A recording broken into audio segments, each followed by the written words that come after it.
शीला रोहेकर जी, ये मेरा सौभाग्य है कि मुझे आज आपसे बात करने का मौका मिला है।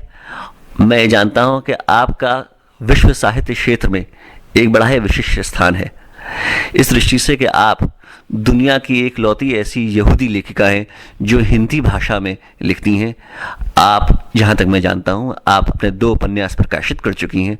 एक उपन्यास पे आपको यशपाल पुरस्कार मिल चुका है, दूसरा उपन्यास भी आपका बड़ी शोहरतें कमा चुका है, और अब तीसरा उपन्यास मंजर आम पे आने ही वाला है। आपसे मैं दरख्वास्त करूँगा कि आप अपने जीवन के बारे में कुछ बताएं हमें, कहाँ आपकी पैदाइश हुई और हिंदुस्तान में बहैसियत यहूदी आपके क्या एहसासात रहे, क्या अनुभव रहे।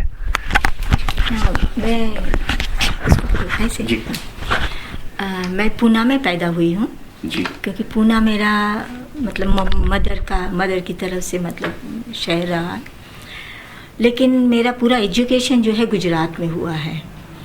तो स्कूल तक तो मैं गुजराती में पढ़ी हूँ। फिर मैंने कॉलेज में नेचुरली माइक्रोबायोलॉजी मेरा सब्जेक्ट था, तो फिर वहाँ गई मैं। और हिंदी तो मैंने ये समझिए कि स्कूल में जो पढ़ाया जाता है या जो जैसे, लेकिन कॉलेज के और स्कूल के ज़माने से मुझे हिंदी पढ़ने का, हिंदी की कहानियाँ पढ़ने का, हिंदी का उपन्यास पढ़ने के बड़ा अच्छा लगता था। और उसी तरह से मेरी धीरे धीरे मतलब उस तरफ दिलचस्पी होती गई, और मैंने लगभग 69-70 से लिखना शुरू किया। पहले कहानियों से लिखना शुरू किया, हिंदी में कहानियाँ।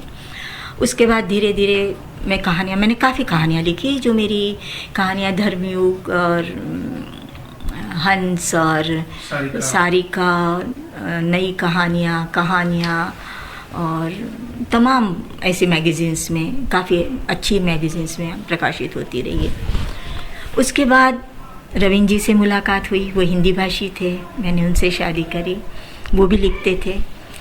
और उसके बाद मेरा, जिसे कहना चाहिए, लिखना इतना ज़्यादा नहीं हुआ, कहानियाँ वगैरह, क्योंकि मेरी दूसरी भी जिम्मेदारियाँ थी। लेकिन फिर मैंने 77 में शायद पहला उपन्यास लिखा मेरा। उसके बाद बीच में कहानियाँ लिखती थी, पर बहुत ज़्यादा नहीं जैसे पहले लिखती थी। और कहानियाँ मेरी मतलब छपती ही रही हैं, अभी तक छपती रही है और अभी भी छप रही हैं। लेकिन दूसरा उपन्यास मैंने तावीज़ लिखा था, जो वाणी प्रकाशन से, उसने बहुत समय लगाया एक्चुअली में। क्या करें, वाणी प्रकाशन ने उसने लेकिन अभी मेरा तीसरा उपन्यास में जो लिख रही हूँ वो यहूदियों पर है, और एक यहूदी फैमिली पर है। एक हिंदुस्तान में रहती हुई यहूदी फैमिली को मद्देनज़र रखते हुए उसको पूरा सेंट्रल में लेकर मैंने पूरा उपन्यास को ताना बाना बुना है। और किस तरह से इतनी माइनॉरिटी कम्युनिटी के लोग, इतनी कम आबादी वाले लोग, किस तरह से समाज में अलग थलग पड़ते हैं, कि चाहे वो कितना भी मिलने की कोशिश करे, कितना भी जाए, लेकिन इसके बावजूद वो किस तरह से समाज से अलग होते हैं। इस मेरे पूरे उपन्यास का जो थीम है वो यही है। मैं एक बात जानना चाहता था कि आपका जन्म बेनी इज़राइल यहूदी समुदाय में हुआ, और बेनी इज़राइल यहूदी समुदाय जो है वो महाराष्ट्र में रहता रहा है, कोकण पट्टी में मोस्टली होता था। और उनकी मातृभाषा अब मराठी है। तो आपकी मातृभाषा मैं मराठी मानूं, या इस दृष्टि से आपकी मातृभाषा में गुजराती मानूं, कि आपकी परवरिश गुजरात में हुई? तो आप किस भाषा में सबसे ज्यादा कंफर्टेबल महसूस करती हैं, अपने आप को सबसे भरपूर ढंग से अभिव्यक्त कर पाती हैं? मैं आपको बताऊं, मैं मतलब मेरी मातृभाषा मराठी ज़रूर है, लेकिन वो चूंकि हमारी बोलचाल की भाषा है, या मतलब खतो किताब की भाषा है। गुजराती में मेरी पढ़ाई हुई है, गुजराती में मैं काफ़ी, लेकिन गुजराती में भी मैंने एक कहानी संग्रह जरूर लिखा था, वो मेरा प्रकाशित हुआ था 68 में शायद हुआ था। तो उसका नाम था लाइफ लाइनी बहार, मतलब बाहर, लाइफ लाइन के बाहर, ऐसा उसका। हाँ, उसको गुजराती में बहार बोलते हैं ना, बाहर। हाँ, तो इस तरह से मुझे मतलब अगर कहा जाए तो मुझे मराठी, गुजराती, हिंदी, अंग्रेजी, 4 भाषा तो आती ही हैं। मैंने बंगाली भी बहुत सीखी है, वाह। लेकिन मैं चूंकि अब परिचय मतलब उतनी ज़्यादा उसमें नहीं हूँ, तो मैं पढ़ लेती हूँ, समझ लेती हूँ, बोलना मेरे बस की बात नहीं है। तो मुझे लैंग्वेजेस का शौक़ रहा है बहुत ज़्यादा, लेकिन एक चाहे जो भी कह लीजिए, स्त्री होने के नाते या एक सांसारिक होने के नाते इतना वक्त नहीं मिला कि मैं उसको ज़्यादा वक्त दे सकूं, मतलब इन सारी चीज़ों को, अपने शौक़ों को। लेकिन चूँकि मेरे हस्बैंड भी लिखते हैं, तो उस तरह से मुझे लिखने में कभी कोई अड़चनें या रुकावटें नहीं पैदा हुई। और मुझे सिर्फ ये है कि समय की कमी ज़रूर रही। एक आप समझ सकते हैं, आप पुरुष होने के नाते कदाचित इतना ना समझे कि स्त्री को बहुत वक्त देना पड़ता, खास करके मिडिल क्लास फैमिली की एक स्त्री को बहुत वक्त देना पड़ता। लेकिन इसके बावजूद मैं अपना जो लिखना पढ़ना है वो मैं चालू रखती हूँ। और मेरे पिताजी जो थे वो गुजरात गवर्नमेंट में हमेशा रहे, तो उनकी ट्रांसफ़र होती रही। तो लेकिन मुझे, जैसे मेरे उपन्यास में भी ये बात आएगी कि कहीं ना कहीं आप उपन्यास लिखते हैं या कोई भी चीज़ लिखते हैं या कोई भी चीज़ कम्युनिकेट करते हैं, तो कहीं ना कहीं वो आपके अतीत की परछाइयाँ होती है। ये तो होता ही है ना कि आपके अतीत की बातें होती है, वो कहीं ना कहीं आप दूसरे फॉर्म में करते हैं, लेकिन होती हैं। तो ये बात ज़रूर रही। मुझे हमेशा लगता रहा कि जब तक मेरे फादर को कोई गवर्नमेंट वो नहीं मिलता था, एकोमोडेशन नहीं मिलता था, तब तक हमको घर मिलने में बहुत मुश्किल होती थी, बहुत ज़्यादा मुश्किल होती थी। या तो हमें पारसी वार्ड में रहना पड़ता था या मुस्लिम लोकेलिटी के साथ रहना पड़ता था। किस क्षेत्र की आप बात कर रही हैं जहाँ पे दिक्कत पेश आती थी आप? जब ये मतलब समझ लीजिए, जब तक हम लोग अहमदाबाद में नहीं आ गए, छोटे शहरों में जब रहते थे, गुजरात के छोटे शहर में आप रहते थे, तो क्योंकि वहाँ तो कोई मतलब सरकारी एकोमोडेशन रहती नहीं थी स्पेशली। तो मुझे, हम लोगों को बहुत मतलब होती थी कि शहर से बहुत दूर, मतलब गांव सबसे आखिर में, या पारसी, मोस्टली हम लोग पारसियों के साथ बहुत रहे। यानी कि गुजरात में जातिवाद जो है, उसकी जड़ें अगर हम अपने इस शहर लखनऊ की तुलना में बात करें, तो वहाँ पर कहीं ज़्यादा गहरी थी। हाँ, पहले तो बहुत गहरी थी, बहुत ज़्यादा गहरी थी। मतलब वहाँ जैसे मुस्लिमों को मतलब अलग से ग्लासों में दिया जाता था, इस तरह से अगर उनको, अच्छा एक बात बहुत अजीब है कि जैसे यहूदी तो उन लोगों को समझ में ही नहीं आता है। आज से समझिए 40-50 साल पहले यहूदी क्या समझ में आता था उन लोगों को, उनको कुछ नहीं समझ में आता। आज भी हिंदुस्तानी अपरिचित है यहूदी से, मतलब यहूदी बात कही जाती है तो या तो पारसी समझ लेते हैं या नहीं। वो लोग, मैं आपको बता रही हूँ, जैसे मेरे उपन्यास में मोस्टली गुजरात में जब मैं छोटी थी, तो ऐसे समझा जाता था कि ये लोग कन्वर्टेड क्रिश्चियंस है या मतलब छोटी जात के हैं, इस तरह से। जैसे क्रिश्चियंस नहीं होते हैं जो बेचारे कन्वर्ट किए जाते हैं, उस तरह से हैं, या महाराष्ट्रियंस हैं जो इस तरह से समझे जाते थे। कोई ये नहीं समझ पाता था कि यहूदी कौन होता है, मतलब अच्छे पढ़े लिखे लोग भी नहीं समझ पाते थे।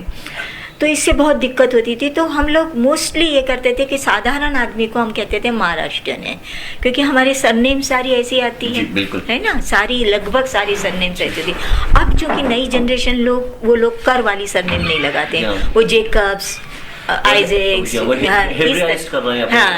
इस तरह से कर रहे हैं। लेकिन उस वक्त तक, अभी तक नहीं था। खास करके बॉम्बे के लोग तो बहुत सुधर गए।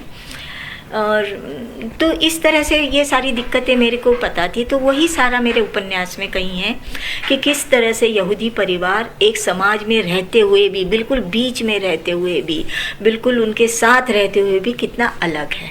ये जो आप तीसरा उपन्यास लिख रही हैं, मैं आपसे निवेदन करूंगा कि आपने पहले उपन्यास के बारे में कुछ बताएं।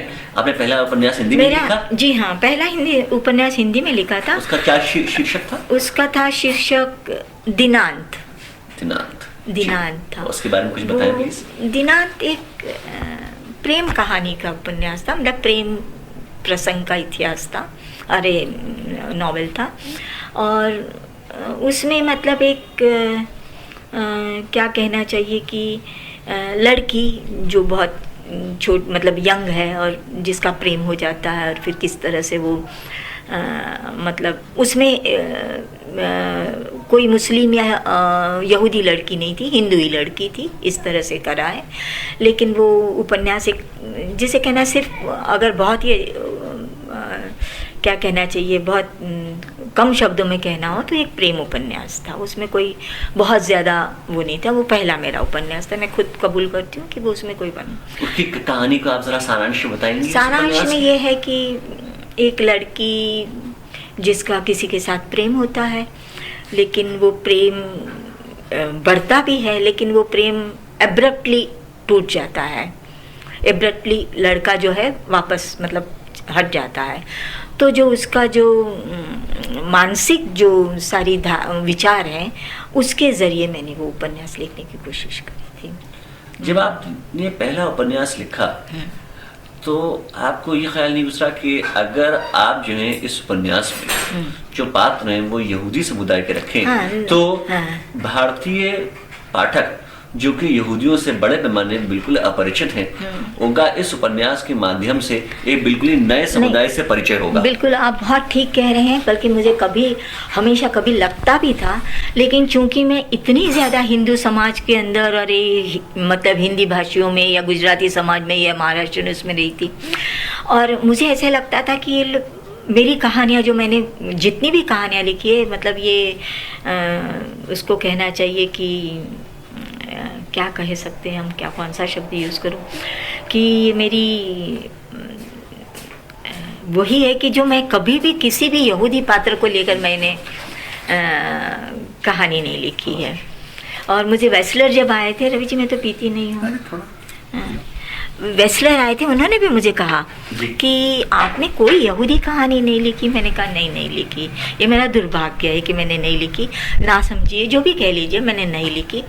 और इसका कारण शायद मुझे अब लगता है, मैं जब उसके बारे में सोचती हूँ, मुझे लगता है वो कहीं दबाव होगा मेरे अंदर अंतर्मन पर, हाँ, अंतर्मन पर दबाव होगा कि मतलब यहूदी के बारे में लिखकर मैं क्या कर सकती हूँ इतने सारे बड़े समाज में, लेकिन वो कहीं अंदर बहुत दबाव होगा। तभी ये मेरा जो लास्ट उपन्यास है वो केवल एक यहूदी फैमिली के साथ है। वो उपन्यास में एक्चुअली मैंने जो उपन्यास में लिखा है वो एक पात्रा है जो एक ओल्ड पीपल होम में रहने लगी है, और वो उन सारे साथ अपनी पूरे अतीत को और चीज़ों को और वो देखती है, और उस तरह से मैंने इस उपन्यास को लिखा है। उसमें सारे भारतीय यहूदियों का इतिहास भी हाँ, उसमें सारा भारतीय वो जहाज आता है जिसमें कहा जाता है किंवदंती के साथ। हाँ, ये उपन्यास जो है मेरा, ये सबसे मेरा मतलब महत्वपूर्ण उपन्यास है, और बल्कि कहिए कि मेरा बहुत अच्छा, मुझे अपनी तरफ से मुझे सबसे अच्छा काम लगता है, संतुष्टि मुझे बहुत मिलती है, क्योंकि मुझे लगता है कि मुझे वैसे तो देखिए लिखना कभी भी मतलब ख़त्म नहीं होता है। आप कभी भी कोई भी चीज़ लिखें तो आपको ये नहीं लगेगा कि मैंने आखिरी चीज़ लिख दी है, क्योंकि बहुत सारा बाकी रहता है आपके लिखने में, बहुत सारी चीज़ें रहती है, लेकिन आप एक ही चीज़ में सारा समेट नहीं पाते हैं उसको, है ना, समेट नहीं पाते हैं। और ऐसा लगता है कि हाँ, इसके बारे में भी फिर लिखेंगे, फिर कभी लिखेंगे, क्योंकि इतना सारा किसी के जीवन में, मैं तो कहती हूँ जितने भी इस दुनिया में मनुष्य हैं, हर एक की अपनी अपनी एक कहानियाँ होती है, एक बड़े वो होते हैं, तो वो किस तरह से उसको करेगा वो देखूंगा। आगे एक उपन्यास लिखने की योजना अभी मैं बना रही हूँ, इसके बाद भी ये छप जाए तो। और ये कब तक प्रकाशित हो जाएगा ये उपन्यास? देखिए मेरा टाइप हो रहा है, अगर टाइप हो गया और अगर मैंने भेज दिया कहीं पर, छप जाएगा मेरे के 6 महीने के अंदर हो जाएगा।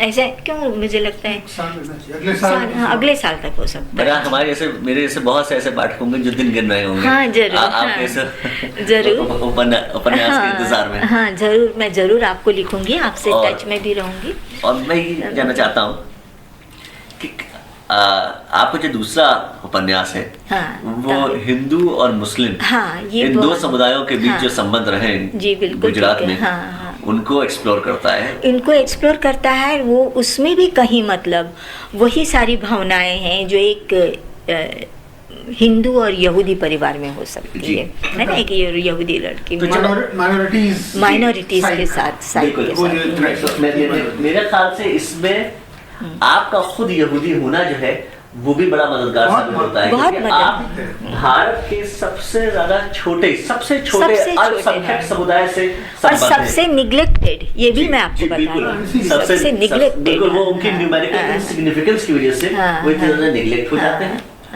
और तो एक और दूसरी बात ये समझना चाहता हूँ कि आपके यहूदी होने का आपकी संवेदनाओं पर क्या प्रभाव रहा? बहुत गहरा। और वो जो प्रभाव है वो आपके लेखन में किस प्रकार झलकता है? देखिए संवेदनाओं क्या का क्या तो प्रभाव रहा और झलकता किस प्रकार? संवेदनाओं का तो इतना गहरा प्रभाव रहा कि मुझे, मैं आपको बता रही हूँ कि 69 में जो दंगे हुए थे अहमदाबाद में, सबसे बड़े दंगे हुए थे, एक आज़ादी के बाद के सबसे बड़े दंगे हुए थे, उसके पहले हुए होंगे। और उसमें जो हमारी कॉलोनी जहाँ मैं रहती थी अहमदाबाद में, जी, मेरा विवाह नहीं हुआ था, हम लोग रहते थे। मैं ही पकड़ लेता हूँ, आप कॉफी भी लेते हैं? नहीं, मैं coffee, I am not interested in coffee actually. तो जहाँ हम रहते थे वो बड़ी मोहब्बत से बनाई है। नहीं, मैं रवि जी ठंडी भी पीती हूँ ना, हाँ, इसीलिए बहुत ठंडी पीती मैं हूँ। आपसे माफी मांगता हूँ कि हाँ। मेरी वजह से आपकी कॉफी नहीं ठंडी नहीं, हो मैं रही है। बहुत ठंडी पीती हूँ। जी। तो हमारे चीनी भी तो कम नहीं है कुछ? चीनी भी ठीक नहीं, है? बिल्कुल मुनासिब तरीन है। और शुक्रिया। हमारे सामने मुस्लिम परिवार था, जी हम लोग यहूदी थे। जी और मेरे उपन्यास में भी वो बात है कि कैसे एक मतलब ये बता के कि ये तो सर्वधर्म के समान लोगों की प्रोफेसर्स और कलाकार और इस तरह के लोग थे, लेकिन कैसे उन लोगों को सबसे ऊपर वाले फ्लोर दे दिए गए थे। अलग मुसलमानों, यहूदी, क्रिश्चियंस, यानी कि जो अल्पसंख्यक लोग थे, अल्पसंख्यक, उनको अलग से, उनको अलग फ्लोर दिया गया था। अलग फ्लोर मतलब सबसे ऊपर वाला, मतलब वो लोग आपस में निपट ले। इसके पीछे ये बात समझी जाए कि जिन हिंदुओं ने ऐसा किया, हाँ। उन्हें ये सोचते हुए ऐसा किया कि इनका खान पान हमसे भिन्न है, तो वो वहां पर ज्यादा कंफर्टेबल रहेंगे गोश्त खाने में, और हम चूंकि शाकाहारी हैं, गोश्त खाना मना ही था। उम्मीद ये थी, उनकी अपेक्षा ये थी गोश्त लोग नहीं खाएंगे, ये तो उम्मीद से। मैं जाता था शादी के बाद, तो कभी कभी जैसे हड्डी बड्डी यहाँ मछली की या मुर्गे की चली गई, तो उनका मछली तो हम कर ही नहीं सकते थे, मछली तो कर ही नहीं सकते, मछली की तो बहुत गंध आती थी, लेकिन मीट वगैरह होती थी तो मेरे पिताजी दूर जाके कहीं। और आप तो दिल्ली के पास रह रहे हैं, दिल्ली में बड़ा मुश्किल है। शानी का नाम जरूर सुना होगा आपने। शालिनी, शानी आप हिंदी गुजर गए हैं, उनका निधन हो गया। नहीं, मैं परिचित। अच्छा, शानी को ये कहने मुझे स्वीकार करने में बड़ी शर्म आ रही है, लेकिन मेरी सारी दिलचस्पियां जो है इतिहास पे केंद्रित हैं। तो क्या ये बहुत मशहूर लेखक हुए हैं जिनका इंतकाल हो गया है, तो वो हम लोग दोस्त थे तो पता करते थे, उनको फ्लैट ढूंढने में बहुत दिक्कत होती है। और आजकल बम्बई में ये लोग स्टार्स तक कहते हैं जी कि उनको, जैसे ये सैफ अली खान है और ये लोग हैं, कि उनको फ्लैट आसानी से नहीं मिलता जी। ये बड़ी पॉश वहाँ की सोसाइटी है उनमें भी, तो वो तो दिक्कत अभी है जी। और जो आपने सवाल पूछा था ना, उसका बहुत अच्छा जवाब आपने खुद ही दे दिया था कि जो तावीज़ है उसमें जो मुसलमान अल्पसंख्यक जो गुजरात में उनके रिश्ते हैं अल्पसंख्यकों के और हिंदुओं के साथ, तो उनकी क्या फितरत थी, ये एक यहूदी अल्पसंख्यक जो मानसिकता है वो उसको जितनी गहराई से पकड़ सकती है, वो शायद एक मुसलमान भी उतनी गहराई से नहीं पकड़ पाएगा, क्योंकि मुस्लिम यहाँ इतने कम नहीं है, मुस्लिम काफी हैं। बिल्कुल बिल्कुल। वो एक ब्लॉक है, वो एक टेंजिबल सब्सटेंशियल ब्लॉक है, बेशक, जिसको आप जो बाकायदा कभी कभी हिंदू का मुकाबला भी करते हैं वो लोग, बेशक, है ना। ऐसा यहूदियों के साथ बिल्कुल नहीं है। बिल्कुल। जो इनका ये अगला उपन्यास है यहूदियों पर, उसमें आप पढ़ेंगे, मैंने पढ़ा हुआ उसको, अपना जितनी मैं योगदान कर सकता देने की कोशिश की। मुझे बहुत प्रिय इसलिए है क्योंकि जैसा आपने खुद समझा ना कि इंडियन ज्यूज, उनकी क्या नियति, क्या डेस्टिनी रही है हिंदुस्तान में, ये पहली बार इसके वो तो हम देखें कि विश्व इतिहास में भी आपके आने वाले उपन्यास की बहुत बड़ी हैसियत इस दृष्टि से होगी, क्योंकि हिंदी भाषा जो कि इतनी बड़ी संख्या में लोग बोलते हैं दुनिया में, उस भाषा में यहूदी समुदाय की संवेदनाओं को की झलक देने वाला सिर्फ अभी तक एक ही उपन्यास है, और वो है अपना घर मीरा महादेवन का। उसके बाद एक दूसरा उपन्यास आ रहा है, और कितने लंबे अंतराल के बाद आ रहा है। वो उपन्यास 1961 में प्रकाशित हुआ था, अब सन 2011 में आएगा, ठीक 50 साल बाद। बिल्कुल ठीक कह रहे हैं। ये एक बहुत ही सिग्निफिकेंट डेवलपमेंट है, और ये एक ऐसा डेवलपमेंट है कि अगर हिंदुस्तानी कौम बेदार कौम होती, एक जागृत कौम होती, तो वो इसका जश्न मनाती। इस नॉवेल के आने का पूरे देश को इसका जश्न मनाना चाहिए कि ऐसा नॉवेल जो है मंजर आम पे आ रहा है। जरूरत तो इस बात की है कि सारे हिंदुस्तान में माइनॉरिटीज की स्टडीज को अहमियत दी जाए, और हिंदुस्तान की हर यूनिवर्सिटी में आपको आमंत्रित किया जाए आपके बुक रीडिंग सेशंस के लिए। होना तो ये इतना चाहिए। कौन- खैर इतना तो कौन करेगा, और कैसा कोई पता नहीं। मैंने कहा ना कि पूरी कौम जो है वो इतनी ज़्यादा मतलब नज़रअंदाज की गई हुई है जी। कि उसका तो कोई अच्छा, मैं ये समझता हूँ कि जो यहूदियों का जो मार्जिनलाइजेशन हुआ हिंदुस्तान में, जो हाशिए पे चले गए, इससे मेरे ख्याल से कोई इरादा का कारफरमा नहीं था। हुआ ये कि भारत में जो समुदाय राजनीतिक तौर पे महत्व रखते हैं वही सामने नजर आते हैं और वही दिखाई देते हैं, उन्हीं को सारी अहमियत दी जाती है। चूंकि गिनती में इतने कम हैं यहूदी भारत में, बिल्कुल ठीक है। इसलिए वो खुद ब खुद हाशिए पे चले आते हैं। मैं मुंबई गया अपनी रिसर्च सिलसिले में कई मरतबा। मुंबई में जब से मुंबई की बुनियाद रखी गई तब से वहां पर यहूदियों का अस्तित्व है। कोंकण की पट्टी में तकरीबन 2000 साल से यहूदी हैं। मुंबई जो है अंग्रेजों ने इसकी स्थापना की और तब से वहां पर यहूदी मौजूद है। बाद में है वहाँ, जी। इस उपन्यास में है जी, और 8 वहां पर 8 फंक्शनिंग सिनेगॉग्स हैं या 8 यहूदी प्रार्थनालय हैं मुंबई में। इसके बावजूद जब मैं यहूदी प्रार्थनालयों में जाने की कोशिश कर रहा था तो लोगों को ये समझाने में इस तरह दिक्कत पेश आती थी कि मुझे सिनेगॉग जाना है, तो मैं उनसे कहता था मुझे हाँ, मुझे यहूदियों बिल्कुल ठीक के है। प्रार्थनालय जाना है, उनके मंदिर जाना है या उनकी मस्जिद जाना है। हाँ। तो बहुत से लोग समझते थे कि मुझे पारसी अग्यारी जाना है। हाँ, हाँ। कोई ये समझता था कि मैं जो हूँ किसी चर्च में जाना चाहता हूँ। ये बताने में खासी दिक्कत पेश आई। और हैरत तो इस बात की है कि अभी मैं नाम नहीं लूंगा, लेकिन एक यूनिवर्सिटी के head of the department of sociology ने मुझसे एक दफा इस सवाल पूछा था कि यहूदी तो ईसाइयों का एक सेक्ट होता है। हाँ, हाँ, होता है। तो इग्नोरेंस जो है कई बार बिल्कुल हिस्टेरिकल होती है। हाँ, लखनऊ यूनिवर्सिटी जहाँ पे मैंने तालीम हासिल की, यहाँ पे यूरोपियन हिस्ट्री भी पढ़ाई जाती है। और ये बात बड़ी अजीब और गरीब है कि आप यूरोपियन हिस्ट्री भी पढ़ाएं, सेकेंड वर्ल्ड वॉर का वक्त भी पढ़ाएं, और आप जो है हॉलोकॉस्ट का जिक्र ना करें। सही कह रहे हैं, बिल्कुल। और इतना आज बड़ा- तक लखनऊ यूनिवर्सिटी के क्वेश्चन पेपर की हुई हिस्ट्री में आज तक किसी भी क्वेश्चन पेपर में हॉलोकॉस्ट के ऊपर एक भी सवाल नहीं आया है। इस बारे में मैंने हबीब मसमून लिखा है। मुझे बहुत खुशी है अपने ताल्लुक से। बस एक ही बात मैं जरा फख्र के साथ कह सकता हूँ, और तो मैं अपनी किसी चीज को बहुत बड़ी कामयाबी नहीं जानता, लेकिन चूंकि मैंने बहुत मुश्किलों का सामना करते हुए काम किया था, वो ये कि मैंने साउथ एशिया का पहला हॉलोकॉस्ट फिल्म रेट्रोस्पेक्टिव ऑर्गेनाइज किया था यहाँ पे। अच्छा। सितंबर और अक्टूबर 2009 में लखनऊ में, जिसके तहत मैंने 48 फिल्में दिखाई थी बिल्कुल मुफ्त। अच्छा, हॉलोकॉस्ट के हमको ऊपर। नहीं पता चला। हाँ। और ये मेरी लालमी थी कि तब मुझे आपकी खबर नहीं थी, वरना मैं आपको आमंत्रित करता वहां पे वो बोलने के लिए, क्योंकि वो छात्रों के लिए भी एक आई ओपनिंग एक्सपीरियंस रहता। वो पहली मर्तबा किसी यहूदी को देखते, वो भी एक हिंदुस्तानी यहूदी को देखते। हाँ, क्योंकि यहूदी अगर वो जानते भी हैं तो उनकी छवि जो है एक पश्चिमी यहूदी की है। बिल्कुल ठीक उनके कह रहे हैं। हाँ, उनके लिए जानना जरूरी है कि भारत में भी के अपने यहूदी मौजूद हाँ, हैं, बिल्कुल। और वो उतने ही हिंदुस्तानी हैं जितने जितने वो। नॉर्थ में तो और भी, जैसे मैं तो इलाहाबाद यूनिवर्सिटी में पढ़ा हुआ हूँ, जी तो मैं जब इनसे मिला तो मैं पहले यहूदी से मिल रहा था, जी क्योंकि मैं इतिहास का विद्यार्थी था, सारे तब उससे बैकग्राउंड से तो परिचित था मैं। जी जी लेकिन तब तक मैं किसी यहूदी से नहीं मिला, क्योंकि नॉर्थ में तो बहुत कम है। जैसे मेरे कहीं इलाहाबाद यूनिवर्सिटी में वहाँ कोई सवाल ही नहीं, कोई जीव था ही नहीं वहाँ, जी कभी भी किसी से मुलाकात ही नहीं हुई। जी। और सबसे मजेदार बात यह है कि ये दूसरा पक्ष है एक भारतीय इतिहास और संस्कृति का, कि जब इनके घर गया तो मुझे फर्क ही पता नहीं चला। मैं आपसे दरख्वास्त करूंगा आप इधर आइए, जिससे कि आपकी आवाज भी हाँ। उसमें आ जाए, कैद हो जाए। तो ये कन्वर्सेशन जो पूरी गुफ्तगू जो है ज्यादा दिलचस्प होगी जब रिकॉर्डिंग इसकी सुनेंगे। क्योंकि ऐसा होता है ना कि जहाँ आप रहते हैं, जहाँ आप बसते हैं, जहाँ आप बड़े होते हैं, तो उसी का माहौल और उसी की संस्कृति सारा सामने है, इनका भी ऑपरेशन हुआ है, नहीं, तो वहाँ ठीक आ जाते हैं और आप यहाँ आ जाइए। जी। यहाँ नहीं, स्टार्ट खुद करिए। इनका कैटेट का ऑपरेशन हुआ है, जी तो इनको लाइट से बचना। जी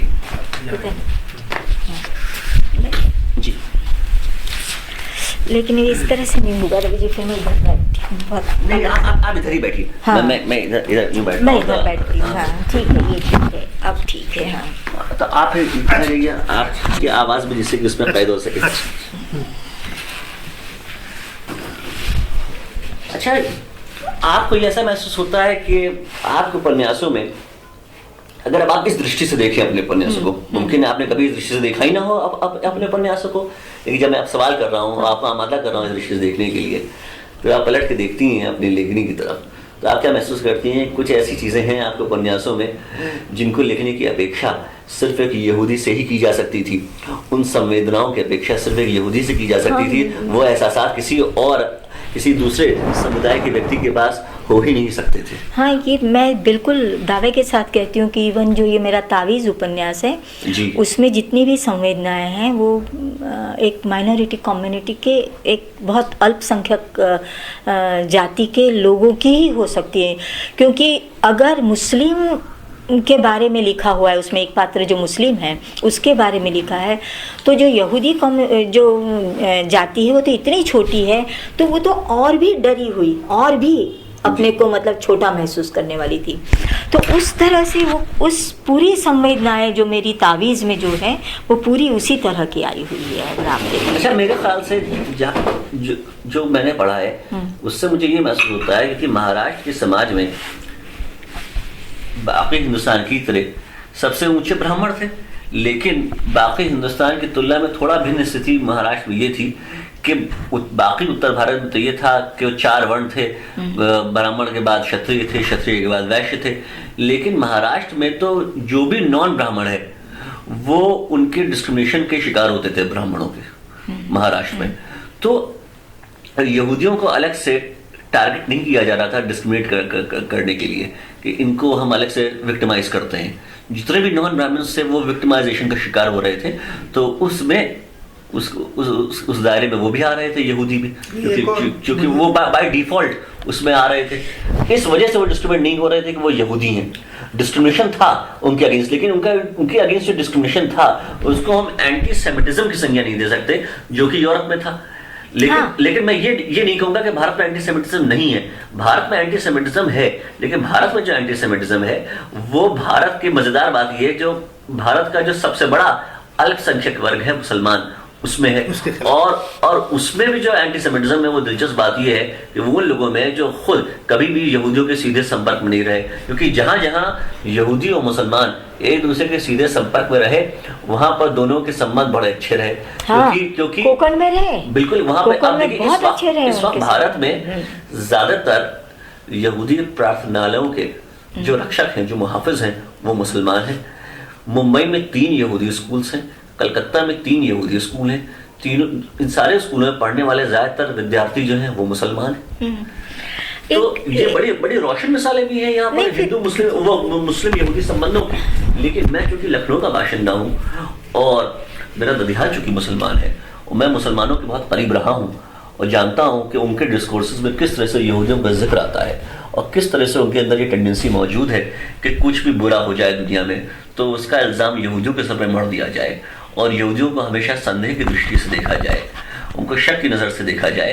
तो आप जब अहमदाबाद कुछ ये अरब इजरायली कॉन्फ्लिक्ट का कुछ फॉलोआउट नहीं है? बिल्कुल उसका फॉलोआउट उसका तो फॉलोआउट लेकिन सिर्फ उसी का नहीं है, एक्सक्लूसिवली उसी का नहीं है। बस मैं ये अर्ज करना चाहता हूँ उसमें कुरानिक रेफरेंसेस जो यूज है उनका मिस इंटरप्रिटेशन भी कार फरमा है। नहीं, ये मैं आपको यही बताने जा रही हूँ कि जो देखिए आपका इब्राहिम और हमारा अब्राहम एक ही है ना, वहां से ही सारा शुरुआत हुई है कि हाजरा बेगम, वो कहते कि हाजरा बेगम उनकी थी, हम लोग कहते हैं मतलब यहूदी कहते कि नहीं सारा उनकी थी, पहली थी, और वहीं से शुरुआत हुई है। अगर शुरुआत अगर हुई है तो वहीं से शुरुआत हुई है ना। ये लोग कहते कि आइजक को बलि के लिए ले गए थे, आप लोग कहते कि इस्माइल को ले गए थे, तो इसी तरह से सारा शुरू होता था। और आप देखिए सारे नाम आपके जो अरब में हैं वही इंग्लिश में वही नाम उसका वो हो गया है। जैसे अब्राहम को इब्राहिम कह रहे हैं आप, जेकब को याकूब कहते हैं आप लोग, आइजक को इसाक कहते हैं आप लोग। तो मैं इसी विषय पे बात करते हुए मैं उस बात पे लौटना चाहता हूँ जो आपने बताया कि जब आप गुजरात के छोटे शहरों में थी और वहाँ पर आपको अपने निवास स्थान को ढूंढने में बहुत दिक्कत पेश आती थी, जगह नहीं मिलती थी, किराए पर कोई मकान नहीं मिलता था, तो मुसलमानों के क्या रवैये होते थे? क्या मुसलमान भी आपको मकान नहीं देना चाहते थे? नहीं, तो मुसलमान भी तो बहुत छोटे गांव में तो मुसलमानों की एक पूरी बस्ती अलग होती थी, तो वहाँ पे आप लोग कभी नहीं जाते थे? नहीं, वहाँ आपने कहा कि आप लोग पारसियों के साथ, क्योंकि मुसलमानों में असुरक्षित महसूस करते थे आप लोग? नहीं, इतने मुसलमान होते भी नहीं थे ना, जैसे आप पास ही ज्यादा होते थे। और आपको मैं एक बात और भी बताऊं कि छोटे गांव में जो मुस्लिम कम्युनिटी होती है वो बहुत छोटे तरह के काम करती है, मतलब उसमें कोई वो बात नहीं है, क्योंकि मेरे पिता मतलब मैजिस्ट्रेट रहे हैं और अच्छा, तो जाहिर है सामाजिक थोड़ा स्तर का सा अंतर था। सामाजिक स्तर का मैं अंतर की वजह आप से बात वो समझ फारसी मोहल्ले की तरफ और जाते जो थे। पारसी थे वो नौकरी पेशा हाँ, होते थे। और जैसे दो चार समझ लोग गया। मतलब मुस्लिम लोग बहुत अच्छे थे, तो वो दोस्त थे, वही लोग मेरे पिता के पास आते थे। हिंदुओं की तो बहुत ज़्यादा दोस्ती होती नहीं थी, मैं हम लोगों के साथ भी स्कूल में तो लड़कियों के साथ या लड़कों के साथ तो होती थी, क्योंकि उसमें तो बच्चों में तो इतना वो नहीं होता है। लेकिन बड़े में मुझे याद है कि मेरे पिताजी के कोई ऐसे दोस्त नहीं थे कि कोई हिंदू बहुत अच्छे दोस्त हो, मुस्लिम, पारसी, क्रिश्चियन अच्छा, ऐसे मेरे ख्याल से यहूदियों के संबंध मराठी यहूदियों के साथ, मराठी हिंदुओं के साथ बेहतर रहे गुजराती हिंदुओं की तुलना में। बहुत बेहतर रहे हैं, क्योंकि उनका पूरा रहन सहन सारा महाराष्ट्रियन है ना, बोलना महाराष्ट्रियन, जैसे हल्दी कुंकू, गणेश उत्सव, उसमें हमारी स्त्रियां जाती हैं। तो क्या गुजराती हिंदू आपको घुसपैठियों की तरह देखते गुजराती थे? ये जो महाराष्ट्र आ गए हमारे तो है ही नहीं वहाँ ना। इतने हैं, एक और लेकिन बात है। गुजराती जो होते हैं उनकी जैसे उनकी जो जाति है, गुजराती जो लोग हैं वो बहुत क्लोज उनकी नीति, उनका अपना गुजराती जी, मतलब हमारे गुजराती, बस वो उसी में खुश रहते हैं। अब मैं ये मैं ज़रूर ये नहीं जानती हूँ कि इतने सालों से मैं तो चूँकि गुजरात से दूर हूँ, कभी कभार जाती हूँ, लेकिन अब इतना शायद नहीं रहा होगा। लेकिन मैं आपको एक बहुत आश्चर्यजनक बात बता रही हूँ कि हमारा जिस कॉलोनी में घर था, जहाँ मेरे पिता ने घर लिया था आज से 40 साल पहले, हमारा फ्लैट था, और मेरे भाई ने, मेरे पिता का देहांत हो गया अभी पिछले साल, तो मेरे भाई ने उसको बेचा। तो बेचने से पहले उनके ऊपर इतना दबाव पड़ा कि आप अपना मकान क्यों नहीं, अपना फ्लैट क्यों नहीं बेच देते हैं, किसी हिंदू फैमिली को आने दीजिए, आप रोक के बैठे हैं। हमको तो, इन मुसलमानों को तो घर देना ही नहीं था, ये शब्द थे उनके, कि आप जैसे मुसलमान, मेरे भाई ने कहा तो नहीं हुआ तो क्या हुआ, वैसे तो हैं आप जैसे लोगों को तो हमको घर देना ही नहीं था। उस वक्त हमने गलती करी थी, वो बहुत बड़ी गलती थी, तो आप अब छोड़िए। खैर बेचा तो सही, किसी हिंदू ने लिया वो बात अलग है, क्योंकि मेरे भाई ने दूसरी कॉलोनी लोकेलिटी में जगह ली थी। ये किस शहर की बात बता रही है? अहमदाबाद की। और ये अभी की पिछले साल की बात बता रही हूँ मैं आपको, मैं कोई 20-25-30 साल पहले की बात नहीं बता रही। ये बात ये क्योंकि जो बनी इजराइल समुदाय के यहूदी हैं, ऊपर से उनका रहन सहन जो है बिल्कुल हिंदुओं जैसा है, मराठी हिंदुओं जैसा है। पता नहीं, मैं उनके घर गया जी, पुरानी बात है, we started knowing each other and all that, तो मुझे कोई फर्क नजर नहीं आया कि जैसे जो मध्यवर्गीय घर होते हैं वैसे घर था, उसमें कोई मैं समझ रहा था मतलब कि पता नहीं जियोश का क्या उनका रहन सहन क्या होगा, कोई फर्क ही नहीं है। उस तरह से मेंटेनाइज हो गया ना पूरी तरह से जी। बस लेकिन एक और फर्क शीला मुझे लगता है, अभी बात सूझी है, तुम लोग बात कर रहे थे कि इस तरह से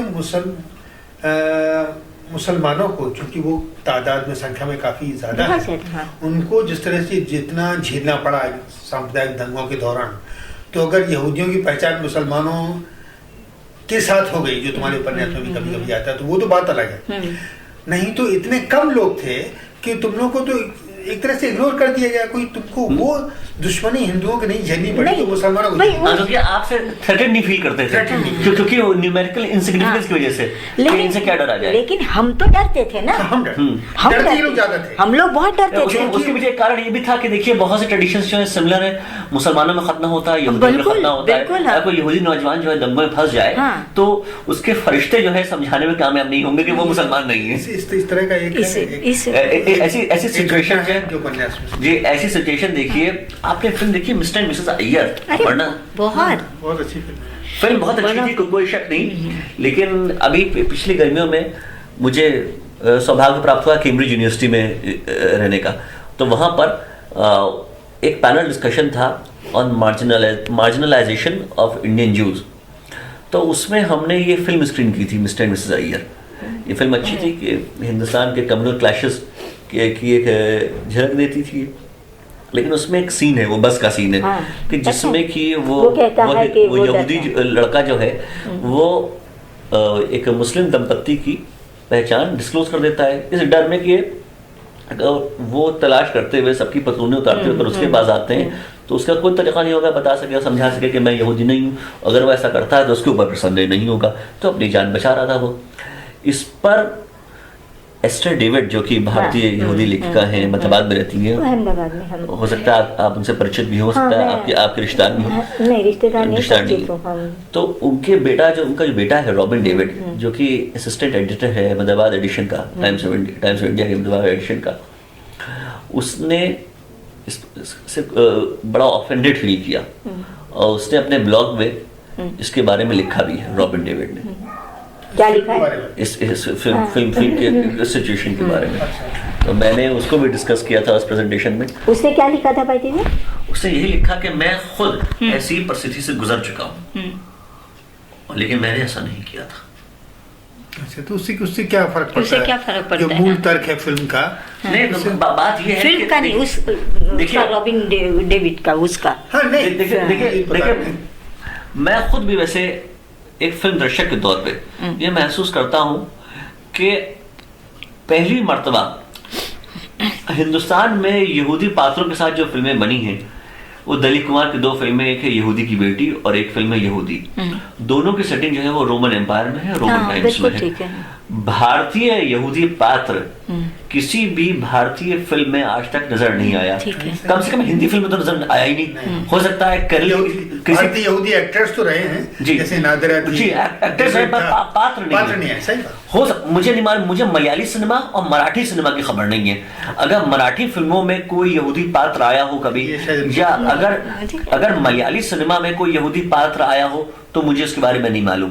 लेकिन मैं पूरे विश्वास के साथ जिस सिनेमा भाषा के सिनेमा के बारे में बात कर सकता हूँ वो हिंदी सिनेमा है। और हिंदी सिनेमा पहली मर्तबा, माफ कीजिएगा, अंग्रेजी भाषा में फिल्म थी वो, तो भारतीय अंग्रेजी सिनेमा जो है बात करें जी, हिंदी में भी थी। अंग्रेजी में मूलतः अंग्रेजी बनी थी, उसकी भी हिंदी में डबिंग हुई थी।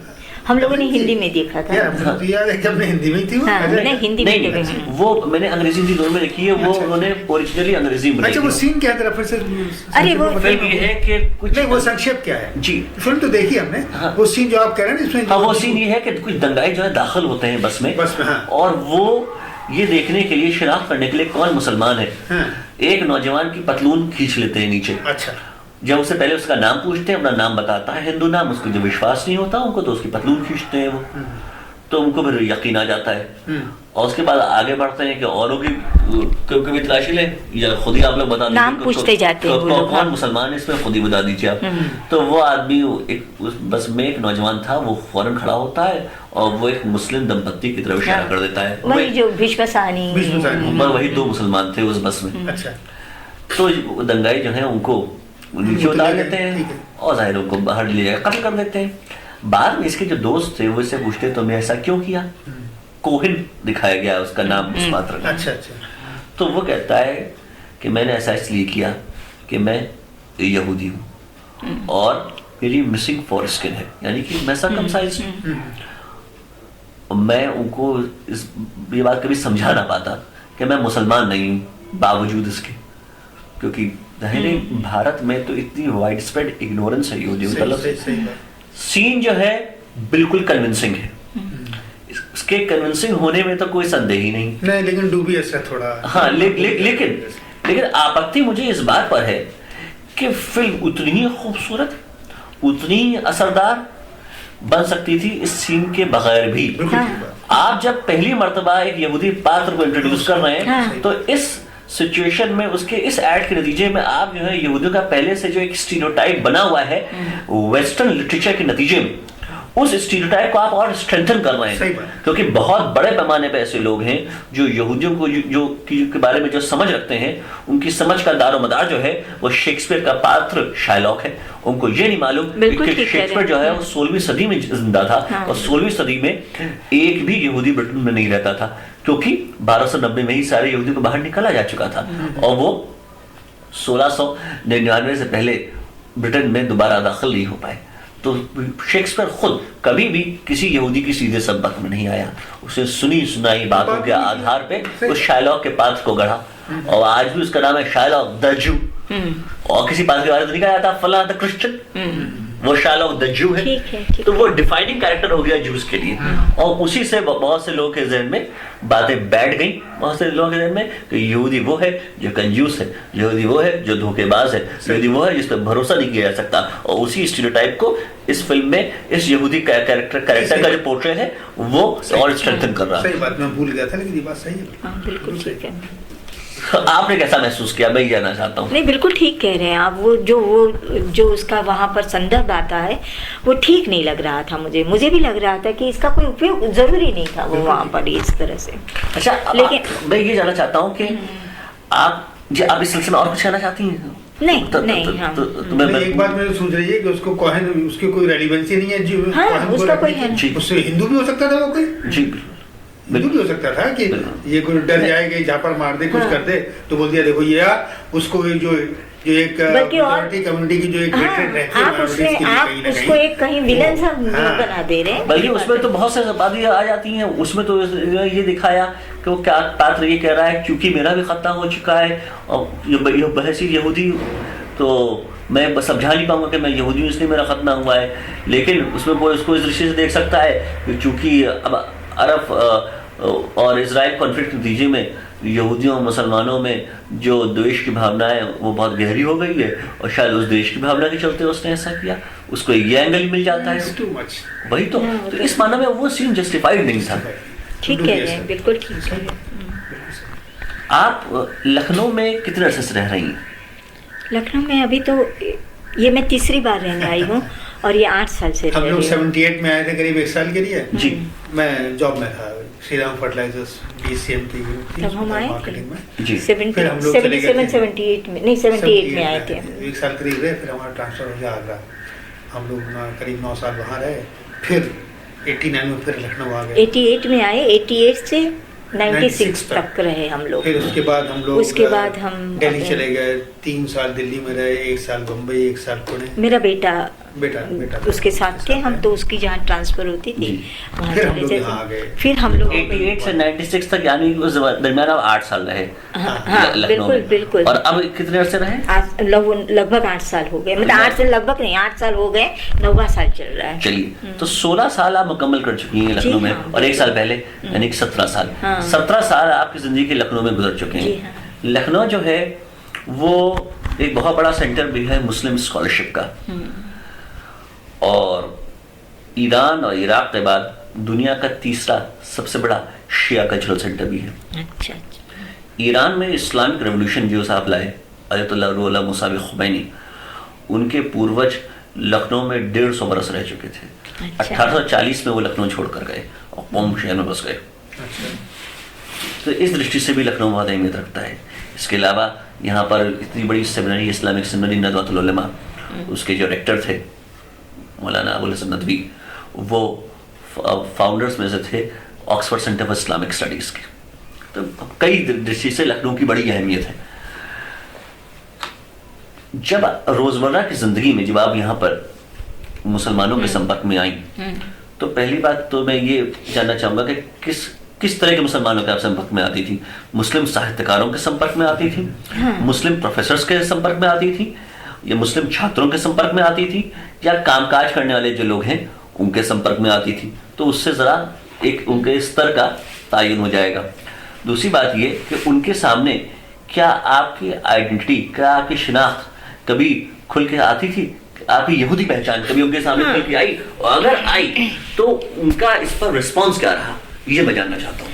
देखिए, मेरा जो जिनके साथ भी ताल्लुकात रहे, वो तो जैसे ये मुस्लिम प्रोफेसर्स थे या लिटरेचर के कोई लेखक थे या लेखिकाएं थी, उन्हीं के साथ रहा मेरा।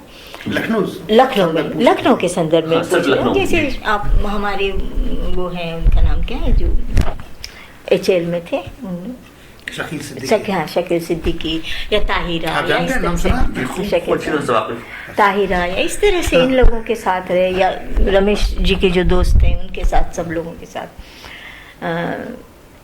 उसके वाले। और मैं काम भी करती थी, मैं विवेकानंद में थी क्योंकि मेरा माइक्रोबायोलॉजी था, तो मैं वहाँ पर लैब में बायोकेमिकल वगैरह टेस्ट वगैरह करती थी।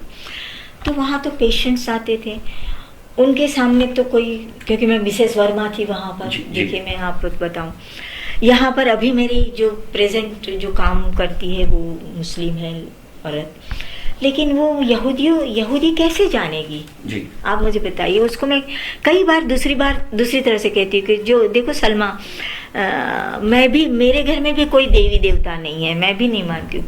तो वो कहेगी अच्छा आंटी जी, आपका वो दिवाली में जैसे आप पूजा करते हैं ना, वैसे हम बकरी ईद के बाद ऐसे करते हैं।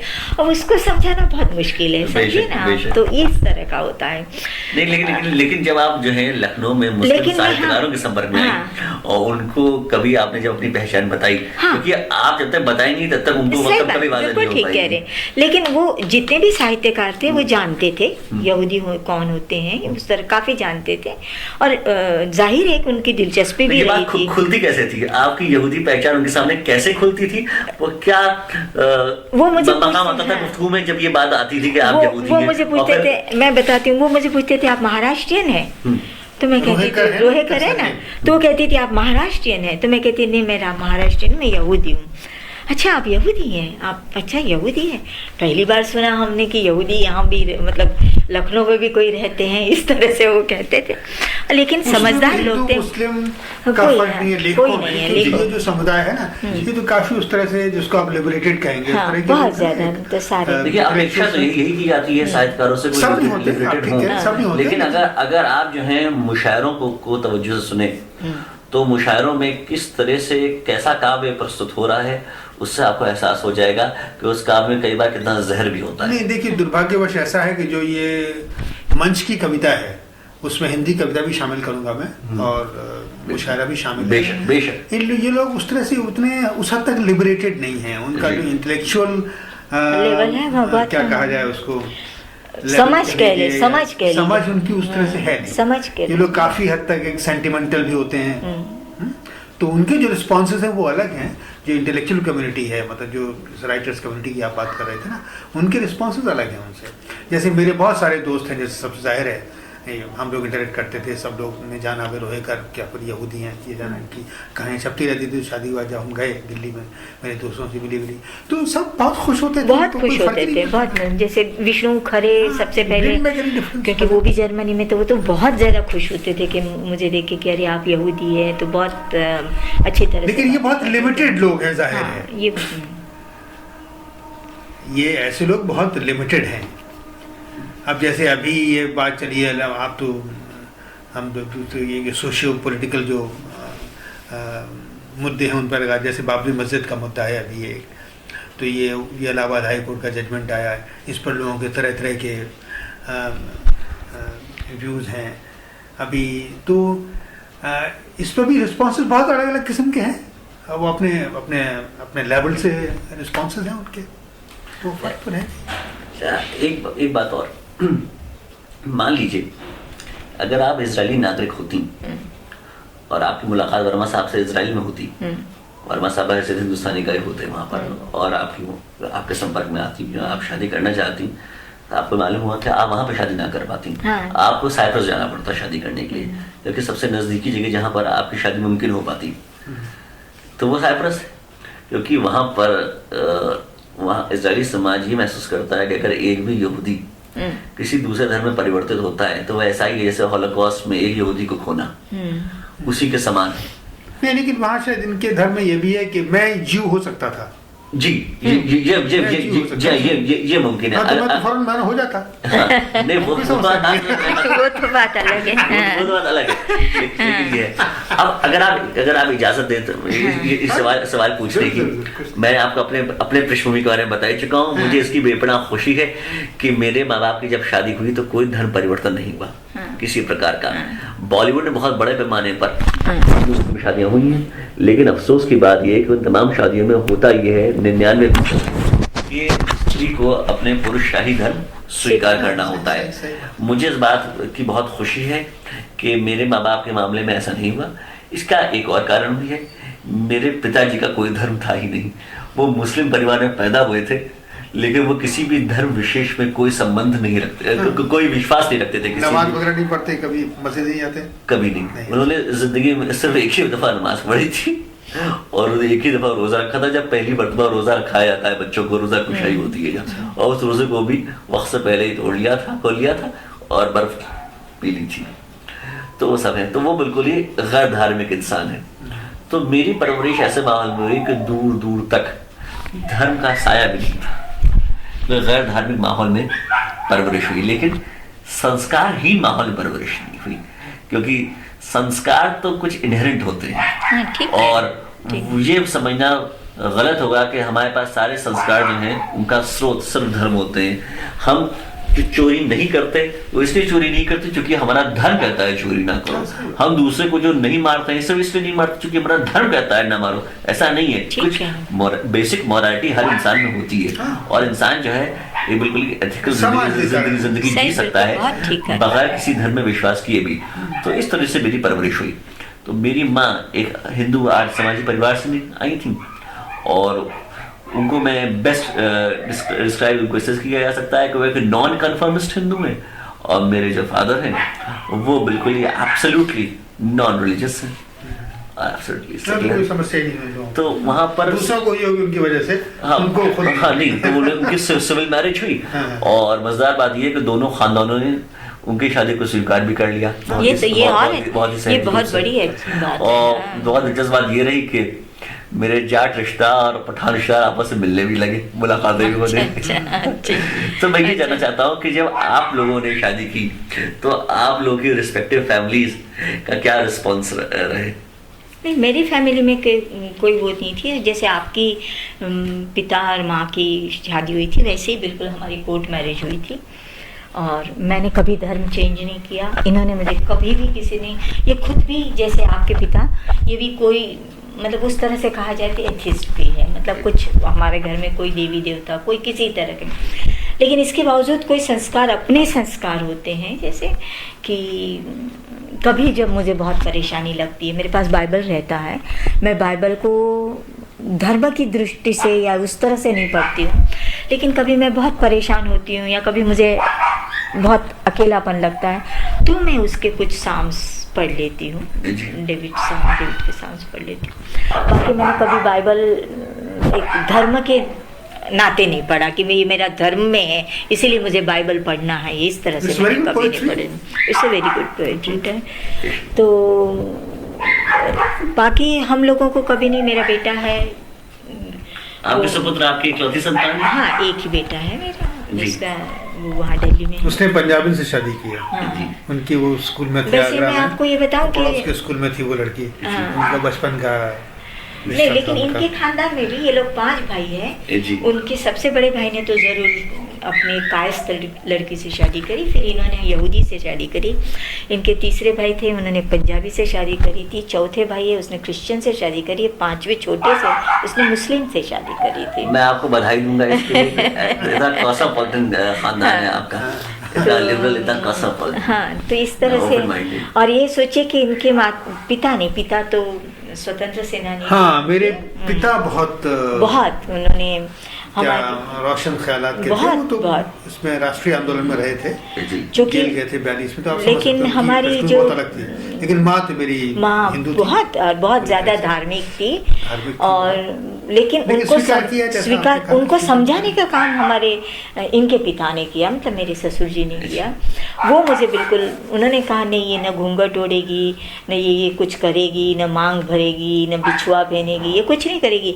वो मेरे पास बुलाते थे, मुझे साथ में बिठाते थे, मेरे कंधे पर हाथ रख के बातें करते थे। हाँ, वो बहुत अच्छे थे। लेकिन हमारी सास जैसे आप होता है शादी में, देखिए उनके इस तरह से सोचा जाना चाहिए कि हमारी सास के जो बचपन से पैदा होते जो संस्कार थे वो अचानक एक दिन एक औरत आके कैसे ले सकती है ना।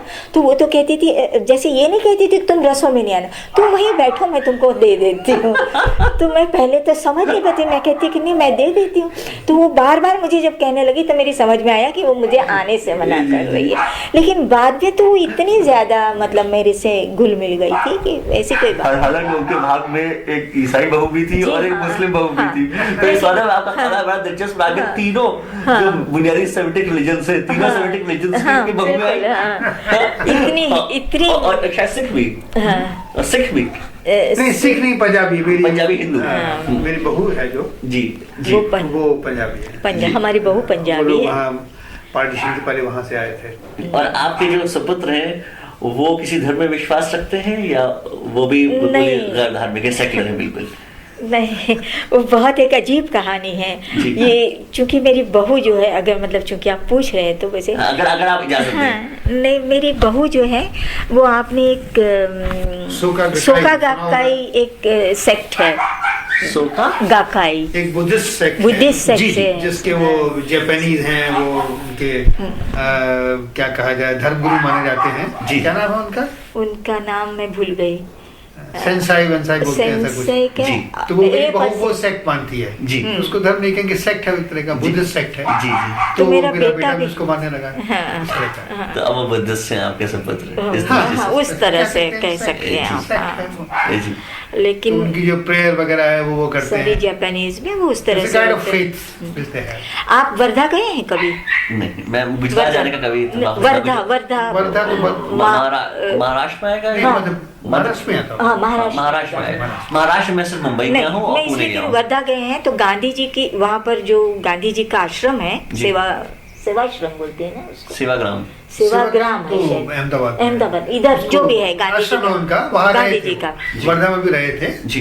तो उनकी जो प्रार्थना सुबह शुरू होती है तो सबसे पहले ये जो इनका सेक्ट है जो मेरी बहू करती है उसका नम्यो हो रेंगे क्यों से शुरू होती है। अलग सारे धर्मों का है, की प्रार्थनाओं को उसमें मिला के सबसे शुरुआत उन्होंने जो प्रार्थना होती बनाई है उसमें तो सबसे वहाँ वर्धा में शुरू, हाँ, गांधी का जो आश्रम था उसमें करते हैं वो लोग, रहते हैं वहाँ। उसमें तो सबसे सारे पहले- धर्मों के से कुछ पंक्तियां लेकर उन्होंने एक तरह की प्रार्थना हाँ। बनाई, तो उसमें सारे ये भी सेक्ट की बात है। तो उसी अच्छा, से बहैसियत यहूदी हाँ।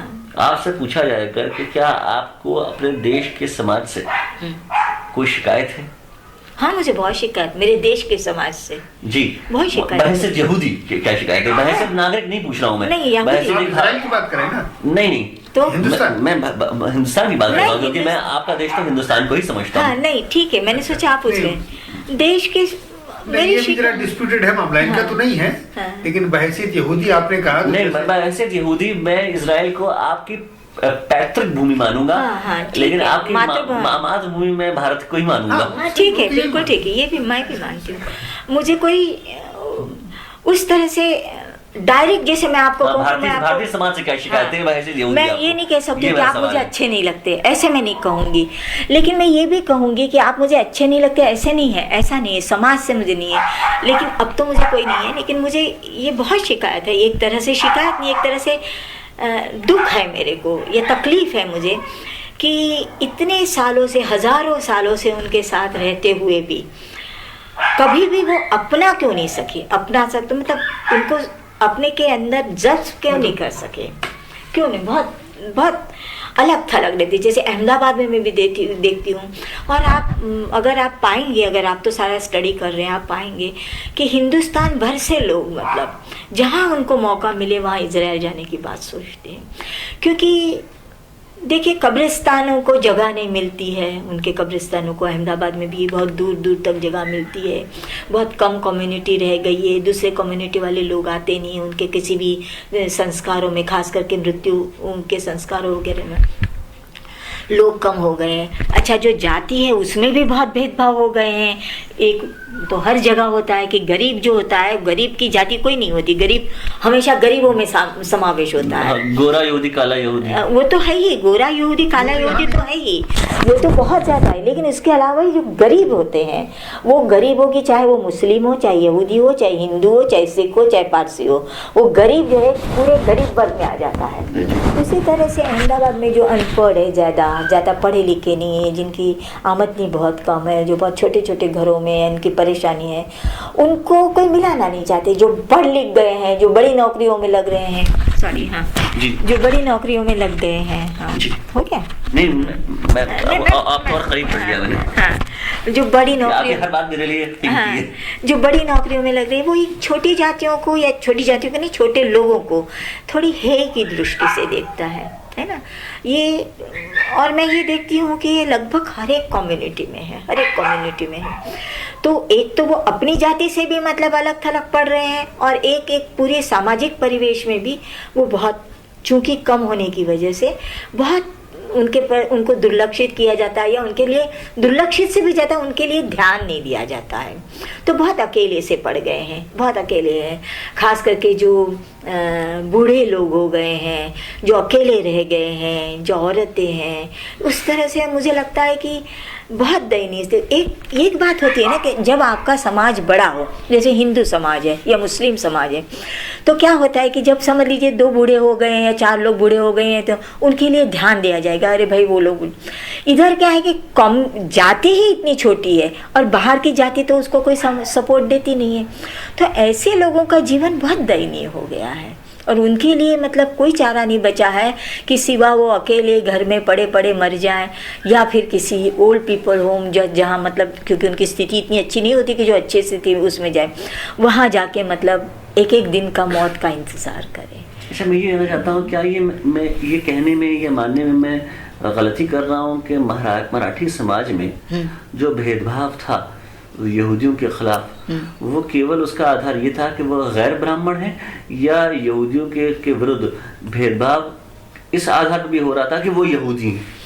हाँ, वो यहूदी है इसलिए कि वो एक तो महाराष्ट्रन जो लोग होते हैं वो भी बहुत ज़्यादा धार्मिक बहुत होते हैं, बहुत ज़्यादा। आपने सुना होगा कि अभी हम आपको बता रहे हैं, अभी 8 साल पहले के किस्सा बता रहे हैं कि वहाँ पूना में हम लोग रह रहे थे और कोई काम शायद इलेक्ट्रिशियन वगैरह आया था, शायद मुस्लिम था। तो मैंने उसको कहा कि पानी तुम्हें पीना है? तो उसने कहा हाँ। तो मैंने उसको पानी ग्लास में दे दिया। तो उसने कहा कि मुझे मैं ग्लास में पानी पी लूँ। तो मैंने कहा हाँ, क्यों, ग्लास में क्यों नहीं पानी पियोगे? तो बोले यहाँ तो मैं किसी भी घर में, महाराष्ट्रियन घर में जाता हूँ तो वो लोग मुझे ग्लास में पानी नहीं देते हैं, अलग से एक उनका वो होता है बर्तन, उसमें देते हैं। पुणे के ब्राह्मण बहुत कट्टर हैं उस तरह से। चित्पावन ब्राह्मण, हाँ, वो कोई भी ब्राह्मण हो, चित्पावन हो या दूसरे ब्राह्मण हो, लेकिन वो लोग बहुत। लेकिन उसी तरह से गुजरातियों में भी थोड़ा सा भेदभाव है, मतलब बहुत ज़्यादा। लेकिन मेरे ख्याल से इसी बात का जो पहले से भेदभाव है, इसी का गहरा रिश्ता इस बात से है कि इस वक्त हिंदुस्तान की जो पश्चिमी तट है उसी में सबसे ज्यादा बड़े पैमाने पे सांप्रदायिकता बढ़ रही है और सांप्रदायिकता की जड़ें गहरी हो रही हैं। जो पश्चिमी तट है भारत का, चाहे गुजरात हो, महाराष्ट्र हो, कर्नाटक हो,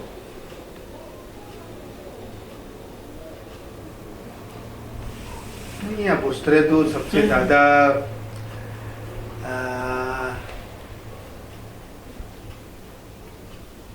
पता नहीं, हो सकता है आपके स्थान में। हाँ, बॉम्बे, अहमदाबाद, ये तो सारा मतलब कि हम ऐतिहासिक पृष्ठभूमि में झांकने की कोशिश करें, अगर इसके कारणों को ढूंढने की कोशिश करें तो कारण समझ में आते हैं कि पहले से उनके समाजी जीवन में ये सारे भेदभाव बहुत गहरे थे, पहले से मौजूद थे।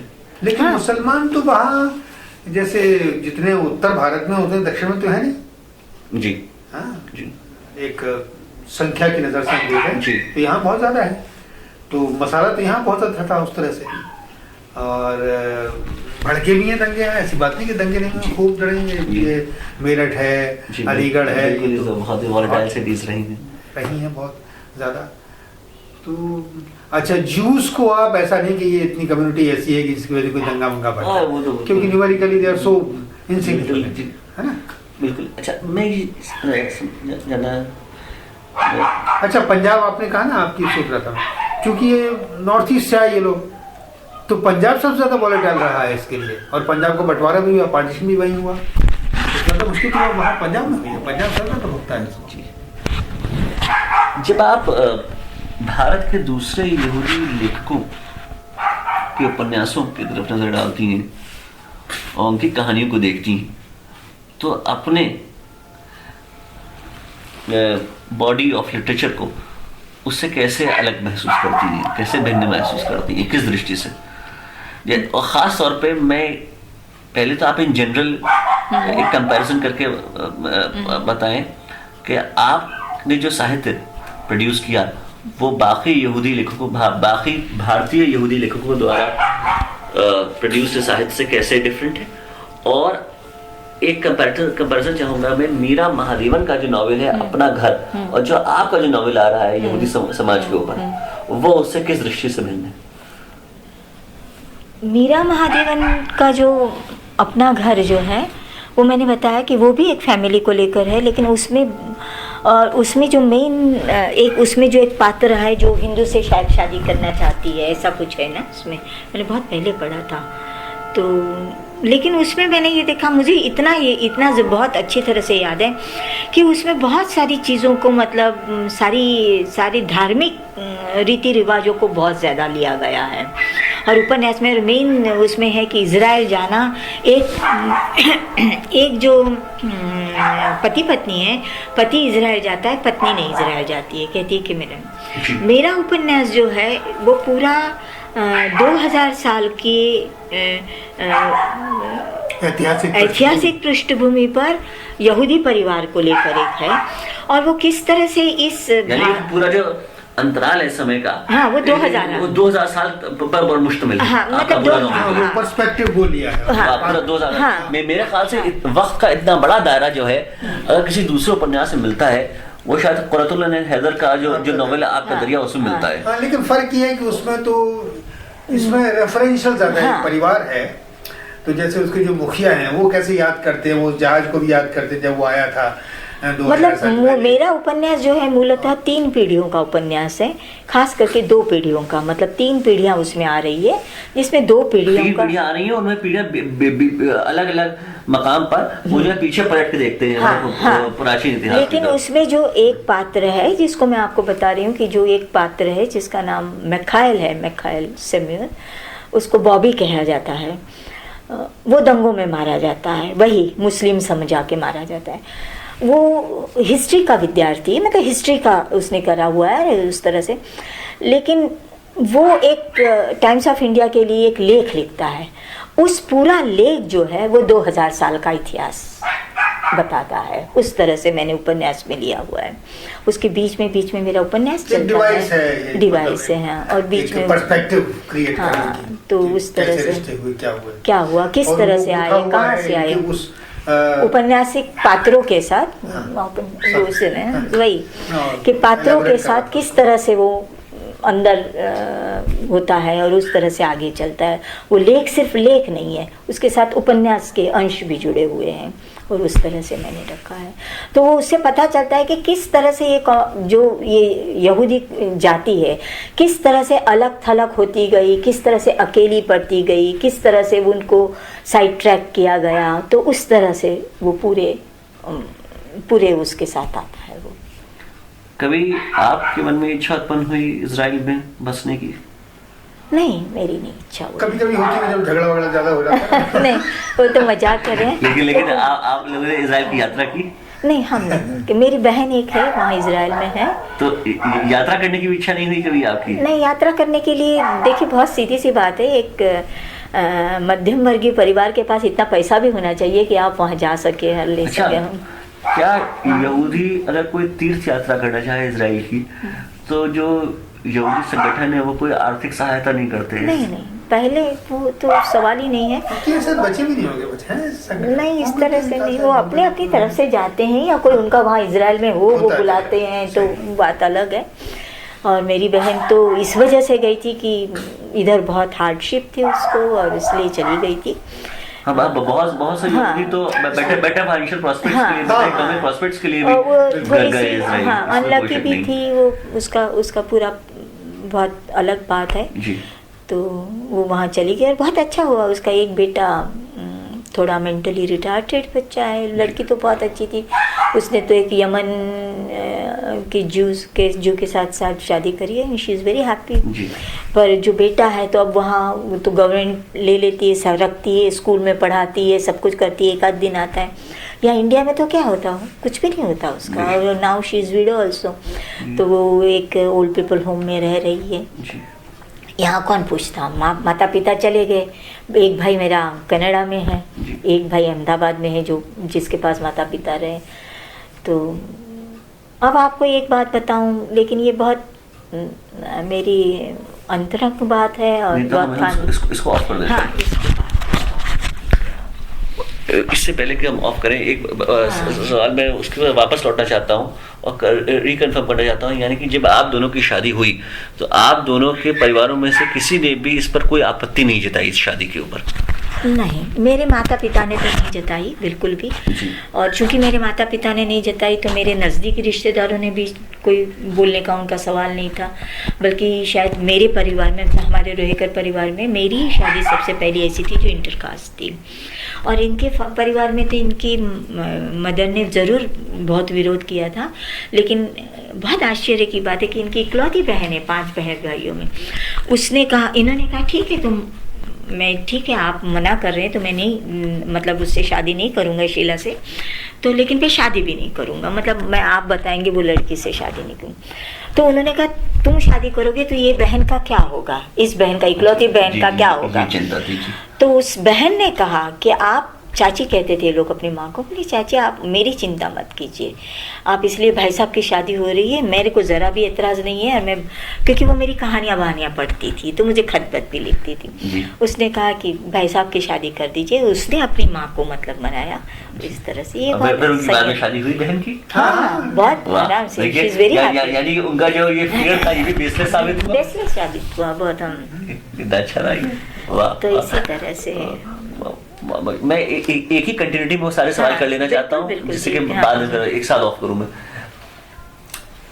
आपके पास कुछ ऐसे विचार हैं कि यहूदियों और मुसलमानों के संबंधों को किस तरह से बेहतर बनाया जा सकता है, क्या किया जा सकता है जिससे कि दोनों के संबंध और बेहतर हो सके?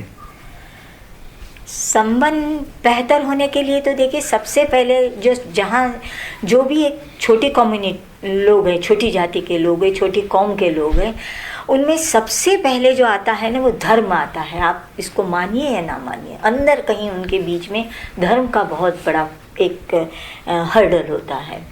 अगर उसके ज़रिए अगर उसी को पहले हटाया जाए, जैसे उन्होंने कहा ना कि इनका इतना, आपने कभी सुना होगा वो आता है पाकिस्तान से, एक बोलते हैं वो टुकड़ू, नाम मैं नहीं जानती हूँ, बहुत ज़्यादा भाषण देते हैं, मौलाना आते हैं, कोई एक आते हैं, वो बिल्कुल इतने जोशो उससे कहते हैं कि वो ये यहूदी लोग कहते हैं कि सारा इब्राहिम की पहली बीवी थी, लेकिन नहीं, ये गलत है, ये झूठे लोग हैं। इस तरह से शुरुआत होती है। जी, मुसलमानों में टेंडेंसी है कि जूस को और क्रिश्चियंस को एक्यूज करना for the falsification of text.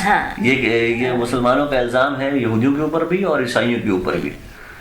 तो इस तरह से, और अगर आप, एक बात तो ये भी है, देखिए जो यहूदी कौम है जो, वो तो बहुत पुरानी है, 35 मतलब सबसे पहले जो चला था 3,500 साल, 4,500 ने ऊर से चला था, इब्राहिम चला थे, तो वो तो बहुत पुरानी है। लेकिन मुस्लिम तो अभी की है। और जो अगर आप कभी नेशनल जियोग्राफिक उस तरह से सारे खंगाले, क्योंकि वो तो जो निकालते हैं उस पर से सारा करते हैं, तो कहीं कहीं कहते हैं, वो लोग कहते हैं कि बाइबल तो कोई वो, जैसे ये लोग कहते हैं वैसे उनकी हिस्ट्री और पूरा वंशज वैसे थोड़ी है, वो भी एक काल्पनिक कथा है कि जैसे रामायण और महाभारत थी। लेकिन चूंकि मुस्लिम सबसे बाद में आए हैं और उनका अभी इतिहास है, अभी तो उनका 700-800 साल पर, तो वो उनकी जो सारी तथ्य हैं वो सही है। और अगर इस तरह से देखा जाए तो आप मुझे बताइए, पहले तो जो ये सारी जो सेमेटिक सारी जातियाँ आई, वो तो एक अरब से पैदा हुई है ना, अरब से आई हैं सारी जातियाँ, कि अरब की सेमेटिक एक जाति, उसमें से धीरे धीरे चलते गए और फिर उस तरह से आती गई। तो जो आप कह रहे हैं कि कैसे उनका वो मिटाया जाए, तो मुझे लगता है सबसे पहले तो उनको धार्मिक दृष्टि से उनको बता के कि ये जो सारा बताया जा रहा है वो गलत है, और दुनिया में ऐसा कोई धर्म नहीं है कि किसी के साथ मिक्स नहीं हुआ। कोई दुनिया में ऐसा कोई धर्म, कोई आदमी नहीं है वो ये कहे कि मेरा खून शुद्ध है। मैं उसकी बात नहीं कर रही हूँ जो बिल्कुल कहीं अलग जगह पे छोटी सी 40 लोगों की बस्ती बसी है, कि जो अंदर ही अंदर आज ख़त्म होने के कगार पर है। लेकिन दुनिया का ऐसा कोई आदमी नहीं है कि जो ये कह सके कि मेरा जो खून है वो खालिस है। तो मिले हुए खून के हम लोग सब लोग हैं। और उसमें मतलब ये कहना कि हाँ ये मुस्लिम और यहूदी और सब धर्म जैसे आते गए, जैसे लोग आते गए, जैसे जिसका जिसका शासन रहा, जिसकी जिसे कहना चाहिए प्रभुत्व रहा, वो लोग दूसरे पर हावी होते गए। और अगर निकल गए, अगर हट गए वो लोग, वो चले गए, फिर से वो लोग अपने अपने धर्म में आ गए।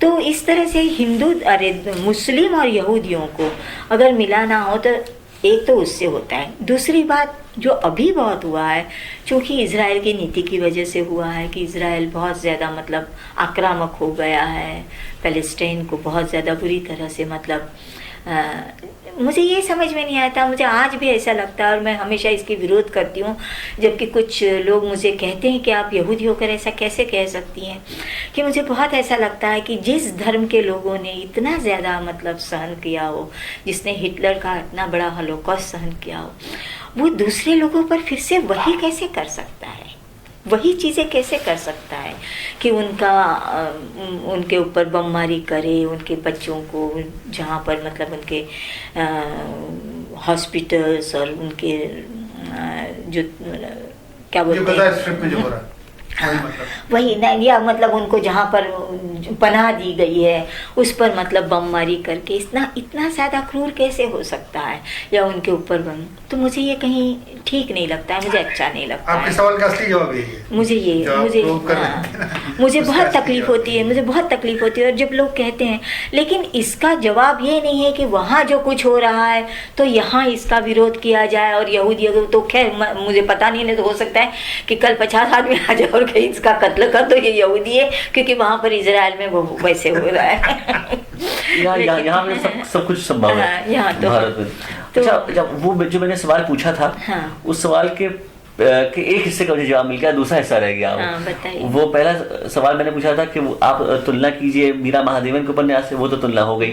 अब जो बाकी जो यहूदी लेखकों ने की जो रचनाएं हैं, जो उपन्यास हैं, जो कहानियां हैं, उनके तुलना में आप अपनी लेखनी को कैसा पाती हैं? एक तो बात बताइए मुझे कि मुझे तो यहूदी लेखक अंतरराष्ट्रीय नहीं, अंतरराष्ट्रीय नहीं, भारतीय यहूदी लेखक। एक तो एस्टर डेविड है, वो बस एक नीसम एज़ेकिएल है, एक अबू अब्राहम है, एक बनी रूबेन है और एक रॉबिन डेविड है। नहीं, मैं आपको बनी रूबेन तो फिल्मी लिखा करते थे वो। उन्होंने कहानी बहुत बड़े पैमाने पर प्रकाशित की और उन्होंने अपने 3 कहानी संकलन प्रकाशित की। लेकिन मेरा दुर्भाग्य, मैंने वाकई नहीं पढ़ा है उन लोगों को, क्योंकि वाकई मैंने कहाँ पढ़ा है। हाँ, मैंने एस्टर डेविड की किताब पढ़ी थी, मीरा महादेवन का था ना वो। हाँ जी थे, उन्होंने कहानी के तीन कहानी संकलन प्रकाशित किए। म्यूजिकल की मैंने कुछ कविताएं पढ़ी। अच्छा, नीसम एज़ेकिएल सिर्फ कविताएं नहीं लिखते थे, उन्होंने भी कहानियां भी लिखी और ड्रामे भी लिखे।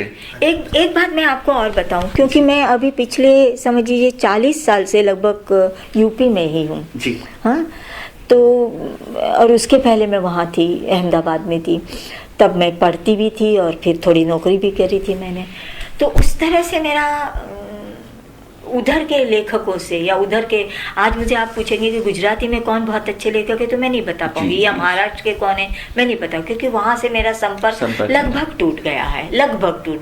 नाम थोड़े बहुत जानते हैं, क्योंकि वो हिंदी में कभी कभी ट्रांसलेट होके आती है, बाकी मुझे ज़्यादा अधिक पता नहीं है। अच्छा, क्या आप ऐसा भी महसूस करती है कि जिन एंथ्रोपोलॉजिस्ट ने, जिन हिस्टोरियंस ने, जिन सोशियोलॉजिस्ट्स ने इंडियन ज्यूइश कम्युनिटीज़ को एक्सप्लोर किया है, यानी कि बनी इज़राइल, कोशनी, बगदादी कम्युनिटी, और उनके राइटर्स के बारे में लिखा है जब तो उनको आपकी खबर ही नहीं हो पाई, जिसके नतीजे में आपका जिक्र जो है वो रहने से वो आने से रह गया। बिल्कुल ठीक कह रहे हैं आप। तो उनका काम इस माना में अधूरा रहा, क्योंकि अगर उनको जरा सी भी हिंट मिल जाती तो ये नामुमकिनात में से है कि वो आपके पास ना आते। ठीक कह रहे हैं आप। तो यानी कि इन एकेडमिक्स में जो वेस्लर हैं जर्मनी के, वो पहले एकेडमिक थे जो आए आप तक। हाँ, बिल्कुल। तो यानी कि मैं अपनी पीठ थपथपा सकता हूँ कि मैं उनके बाद दूसरा हूँ। ये बात सही है। इसको मैं अपनी सफलता मानता हूँ। ठीक कह रहे हैं आप। और वो आए मतलब विष्णु खरे के माध्यम से बहुत जर्मनी जाते रहते हैं, वो हिंदी के प्रतिष्ठित। अब जैसे मैं आपको बता रही हूँ, जैसे आजकल उन्होंने पूछा होगा कि वो ज्यूज